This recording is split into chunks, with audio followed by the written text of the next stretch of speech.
تشكيل منتخب مصر الأفضل لمواجهة الأردن. جربت تلعب مرة واتنين بالنني والسولية في وسط الملعب، وبتلاقي الثنائية دي فاشلة جدا، لا بتقدر تاخد الكورة ولا بتقدر تصنع أهداف وتوصل المهاجمين لمرمى الخصم، ولا بتدافع بشكل كويس، وبدنيا هما الاتنين مش أفضل حاجة.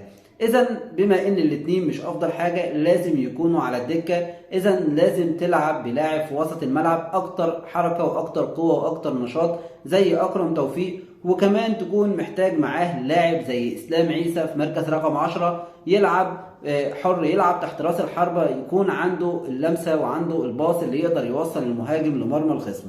لازم اول حاجة يعملها كابتن حلمي طولان انه يلعب باتنين على الدايرة، غنام محمد مع اكرم توفيق وقدامهم اسلام عيسى في مركز رقم 10. عندك مهاجم مميز جدا في الكرات الرأسية وعايز عرضيات كتير. اذا لازم يكون اول حاجه في تفكيرك ان انت تلعب بجناح من ناحيه اليمين بيلعب العرضيه من الخارج، وجناح من ناحيه الشمال بيلعب العرضيه من الخارج. يعني لازم يكون كريم العراقي في مركز الجناح اليمين، وهنا كريم العراقي عنده نقطه قوه هجوميه قويه جدا، لكن دفاعيا مش افضل حاجه. اذا تخلي كريم العراقي جناح يمين تستخدمه في العرضيات مع سواء مصطفى سعد ميسي او ميدو جابر من ناحيه الشمال، وتلعب بإسلام عيسى في مركز رقم 10 تقدر توصل وتوصل الكرة لمروان حمدي داخل منطقة جزاء الخصم.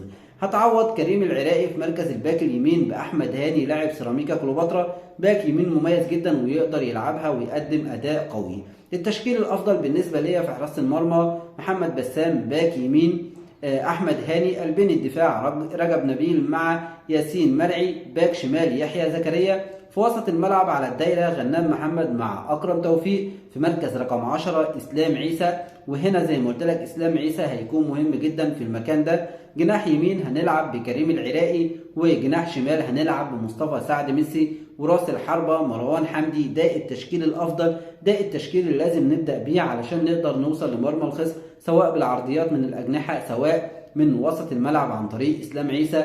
وهيكون عندك اتنين ديفندر بيلعبوا بشكل قوي جدا وشكل فيه شراسه ويقدروا ياخدوا الكره التانيه، وده المطلوب من لاعب وسط الملعب مع الزياده الهجوميه ومع القوه الدفاعيه.